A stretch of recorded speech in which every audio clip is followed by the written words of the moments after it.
Maharashtra assembly इंतखाबात के लिए कल होने वाली राय दही के तमाम इंतजामात मुकम्मल कर लिए गए हैं। 9 करोड़ 63 लाख राय दहिंदे अपने वोट का इस्तेमाल करेंगे। एक ही मरहले में 228 नशिस्तों पर वोट डाले जाएंगे। राय दही के लिए तमाम इंतजामात मुकम्मल कर लिए गए हैं। पोलिंग अमले की तरबियत मुकम्मल हो चुकी है और वो पोलिंग मराकज़ के लिए रवाना हो रहे हैं। एक मरहले में होने वाली राय दही के लिए पुलिस के भी वसीतर इंतजाम किए गए हैं। 288 नशिस्तों के लिए 4136 उम्मीदवार मैदान में हैं और उनमें 2086 आज़ाद उम्मीदवार भी हैं।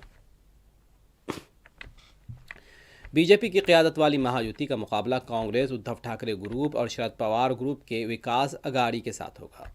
बीजेपी ने 149 उम्मीदवारों को मैदान में उतारा है। शिंदे की शिवसेना ने 81, अजित पवार की एनसीपी ने 59 उम्मीदवार मैदान में उतारे। विकास अघाड़ी की तरफ से कांग्रेस ने 101 और उद्धव ग्रुप ने 95 और शरद पवार ग्रुप ने 86 उम्मीदवार मैदान में उतारे हैं। 23 नवंबर को नताइज का ऐलान किया जाएगा।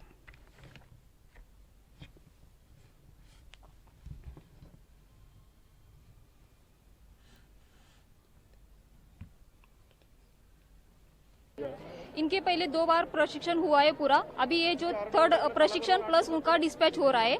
सेंट उर्सुला के ग्राउंड में हमने टोटल 40 टेबल लगाए जीरो वाइज। हर एक टेबल पे 10 या 12 पोलिंग बूथ आते हैं और उसके हिसाब से हमने सब मशीन वहाँ पहले लाके रखी है, उसका मटेरियल लाके रखा है और उनके जो नंबर उनका आ रहा है पोलिंग बूथ का, उसके हिसाब से हम उनको मटेरियल दे रहे हैं।